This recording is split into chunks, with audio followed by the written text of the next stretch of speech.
मेरे भाइयों और बहनों, आपको गुरु गीता पढ़कर सुना रहे थे। पिछले वीडियो के क्रम में आपको पढ़कर सुनाते हैं साधना से सिद्धि में आसन व दिशा का भी महत्व। आइए सुनते हैं। मित्रों, गुरु गीता में साधना जीवन के रहस्यों का विपुल भंडार है। यौगिक रहस्य, मांत्रिक रहस्य एवं यांत्रिक रहस्य इनमें अलौकिक रूप से गुथे हुए हैं। अनुभव संपन्न साधक जानते हैं कि साधना साधक को अपने साध के साथ गहरे सामंजस्य, लय और अंततो गत्वा संपूर्ण विलय एवं विसर्जित होने का सत्य है। यह लय मूलतः विचारों एवं भावों की होती है। इसकी प्रगाढ़ता एवं परिपक्वता पर ही साधना की सफलता निर्भर है। परंतु यह कार्य इतना आसान नहीं। इसमें अनेकों विघ्नों, विक्षेपों एवं अंतरायों का सामना करना पड़ता है। इनमें से कई परिस्थितिजन्य होते हैं तो कई प्रारब्धजन्य। परिस्थितियों में स्थान, काल, परिवेश एवं घटना चक्रों की गणना की जा सकती है तो प्रारब्ध का पूरा दारोमदार सूक्ष्म संस्कारों एवं कर्म बीजों पर निर्भर करता है। प्रकारांतर से यह प्रारब्ध ही परिस्थितियों का जन्म जन्मदाता है, जिनका सदुपयोग दुरुपयोग अपने विवेक एवं पुरुषार्थ पर निर्भर है। विवेक एवं पुरुषार्थ सजग रहे तो साधना के विघ्न शमित हो सकते हैं। किसी दुष्कर प्रारब्धवश इनकी संपूर्ण समाप्ति नहीं हो सके तो भी इन्हें समाप्त पर्याय तो किया ही जा सकता है। बस जरूरत यही साधना उपक्रमों के चयन एवं उनके उपयोग की है। इन साधना उपक्रमों में काल, मुहूर्त, मंत्र, पूजा, उपचार के साथ दिशा एवं आसन का चयन भी महत्वपूर्ण है। कतिपय बुद्धिवादी इस कथन पर संदेह कर सकते हैं, पर जिनकी बुद्धि सूक्ष्म ग्राही है, सृष्टि के विभिन्न ऊर्जा प्रवाहों, चुंबकत्व एवं जैव विद्युत की सामर्थ्य से जो परिचित हैं, उन्हें इस कथन के मर्म तक पहुंचने में समय न लगेगा। पूजा, उपचार एवं तत्संबंधी उपक्रम इन्हीं के संतुलित सदुपयोग के लिए है। गुरु गीता के पिछले क्रम में भगवान सदाशिव के वचनों को प्रस्तुत करते हुए कहा गया है कि गुरु गीता का विधिवत अनुष्ठान स्वयं में एक समर्थ उपचार है। यह काल एवं मृत्यु के भव का हरण करने वाला है। सभी संकट एवं इस अनुष्ठान से नष्ट होते हैं।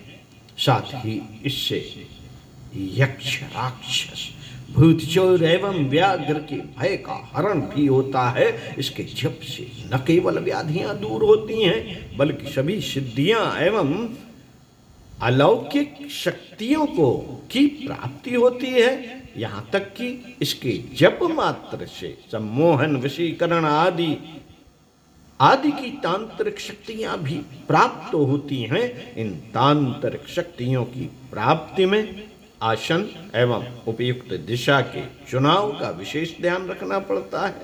भगवान सदाशिव इस तत्व को चेताते हुए माता भगवती से गुरु गीता में कहते हैं, वस्त्रासने च दारिद्र्यं पाषाणे रोगशम्भुवा मेदिन्यां दुःखमाप्नोति काष्ठे भवति निष्फलम्। कृष्णाजिने ज्ञान सिद्धियारमोक्ष श्री व्याघ्र चरमणि कुशासने ज्ञान सिद्ध्या सर्व सिद्ध्यस्तु कंबले। कुशैरवादुर्वया देवी आसने शुभ्र कम्वले उपविश्य ततो देवी जपेदेकाग्रमानसः देयं शुक्लं च शान्त्यर्थं वश्ये रक्तासने प्रिये अभिचारे कृष्णवर्णं पीतवर्णं धनागमे उत्तरे शान्तिकामस्तु वश्ये पूर्वे मुखे जपेत् दक्षिणे मारणं प्रोक्तं पश्चिमे च धनागम धनागम। वस्त्रासन पर साधना करने से दरिद्रता आती है, पत्थर पर साधन करने से रोग होते हैं, धरती पर बैठकर साधना करने से दुख मिलता है और काष्ठासन पर की गई साधना निष्फल होती है। काले हरिणी के चर्म पर साधना करने से ज्ञान की प्राप्ति होती है, व्याघ्र चर्म पर साधन करने से मोक्ष की प्राप्ति होती है, कुश के आसन पर साधना करने से ज्ञान सिद्ध होता है, जबकि कंबल पर बैठकर साधना करने से सर्व सिद्धियां मिलती हैं। भगवान शिव कहते हैं,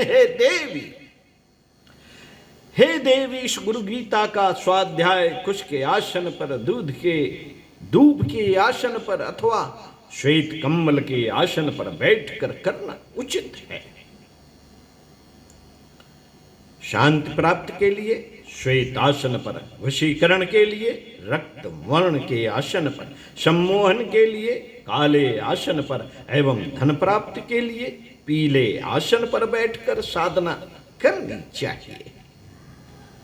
इस क्रम में उत्तर दिशा शांति कार्यों के लिए, पूर्व दिशा वशीकरण के लिए, मारण कर्म के लिए दक्षिण दिशा एवं धन प्राप्ति के लिए पश्चिम दिशा उपयुक्त मानी गई है। गुरु गीता के इन मंत्रों की रहस्यवाणी उनके लिए अति उपयोगी है जो साधना विज्ञान का विशेष अनुसंधान के उत्सुक है। इसकी वैज्ञानिकता को वे अपने प्रयोगों से चरितार्थ कर सकते हैं। इस संदर्भ में महाराष्ट्र के संत वामन पंडित का प्रसंग बड़ा ही मर्मस्पर्शी है। वामन पंडित समर्थ रामदास के समकालीन थे। इनका जन्म बीजापुर में हुआ था एवं विद्याध्ययन काशी में रहते ही भगवान विश्वनाथ की कृपा से इनकी साधना रुचि तीव्र हुई, परंतु साधना की तीव्र इच्छा के बावजूद इनका संकल्प बार बार टूट जाता था। मन भी सदा अशांत रहता। समझ में नहीं आ रहा था कि क्या करें। कई बार तो ये अपनी स्थिति से इतना खिन्न हो जाते कि अंतस हताशा से भर जाता। मन सोचता कि जो जीवन उद्देश्य प्राप्ति में निरर्थक है उसे रखकर ही क्या करें, इस निराशा के कुहासे से कोई मार्ग न सूझता था।